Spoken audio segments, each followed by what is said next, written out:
Bonjour tout le monde, on se retrouve aujourd'hui pour une nouvelle vidéo pour vous présenter un grand monsieur que j'affectionne particulièrement, Dominique Joanneau, qui connaît plein de choses merveilleuses, qui est très drôle et qui arrive à amener des sujets un petit peu sensibles, mais de façon ludique et rigolote.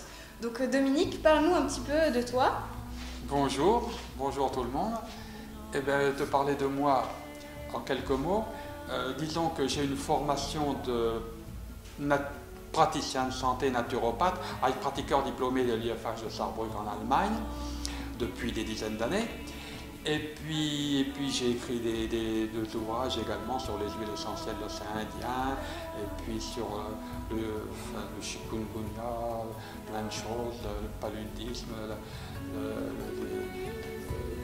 Donc tu t'y connais en fait, tu t'y connais en ce qui est alternatif, tout ce qui est naturel en fait, et qui est bien pour l'hygiène de vie correcte. Voilà, alors le résumé que je donne, le résumé de Robert Masson que je donne concernant la santé au naturel, il faut une bonne hygiène de vie. Et cette hygiène de vie, c'est quoi en résumé? C'est l'activité physique, la vie au grand air, l'équilibre psycho-affectif, émotionnel, spirituel, le repos, le sommeil ni trop peu, et la qualité de ce qu'on respire, de ce qu'on boit, ce qu'on mange.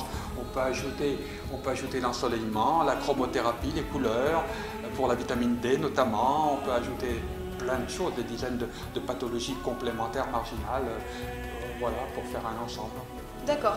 Et donc aujourd'hui, tu vas nous présenter, enfin aujourd'hui, non, le 26 et le 27 novembre 2016, il y a donc le premier sommet de l'alimentation et du bien-être, qui est là pour justement mettre en avant les locaux, les personnes qui vivent à La Réunion et qui font des choses extraordinaires en termes de médecine naturelle ou de tout ce qui est alternatif en fait, et cibler l'alimentation et le bien-être.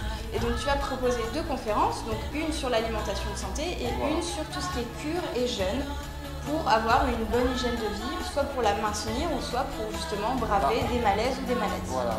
Voilà, il y a deux cas de figure. Il y a le cas de figure de la personne qui est déjà en très bonne santé, si tant est que ça existe encore. À ce moment-là, une bonne hygiène de vie permet de maintenir la très bonne santé, voire l'améliorer encore s'il y a moyen.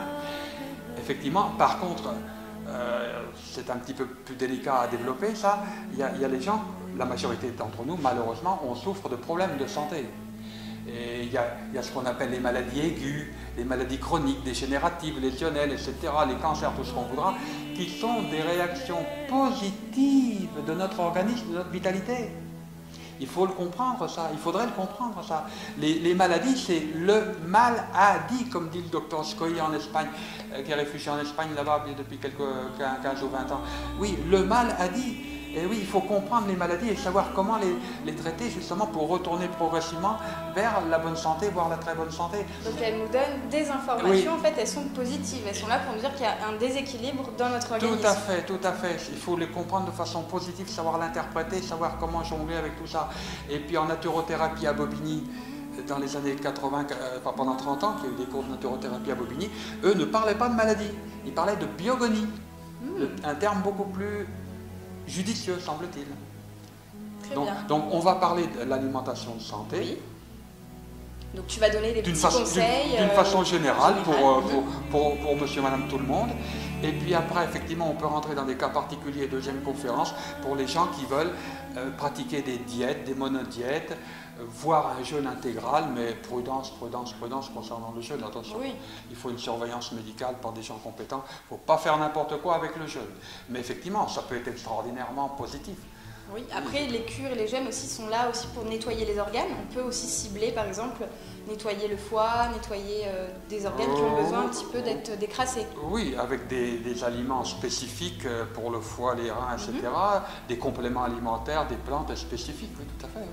Ça va être super ça au programme. Est-ce que tu aurais un petit conseil pratique à donner aux personnes qui nous regardent aujourd'hui? Ah ben un petit conseil pour rigoler, eh bien, comme il faut commencer son repas, il faut commencer ses repas par des crudités pour éviter le phénomène de Kouchakov, la leucocytose digestive. Je conseille aux gens de consommer des graines germées. Des graines germées en début de repas. C'est une manière de prendre des crudités en début de repas. Ça ne coûte pas cher, c'est une bombe de vitalité. C'est bourré de vitamines, de minéraux, d'oligo-éléments, c'est génial. Effectivement, on pourra parler de ça, des graines germées. Et nous, on vous mettra donc dans le lien de la vidéo quelqu'un qui fait des graines germées, qui est donc à la REC, C'est une coopérative d'agriculture biologique qui se trouve dans le sud de l'île. On mettra le lien dans la vidéo si jamais ça vous intéresse de retrouver des graines germées qui sont bourrées de vitamines, bourrées de vitalité et qui nous donnent plein de force pour bien commencer la journée. Et puis je rebondis sur la spiruline. C'est une algue marine, une algue d'eau douce formidable. Et que vous retrouverez aussi sur le sommet avec Spirulinoïd. Eh ben voilà. Voilà.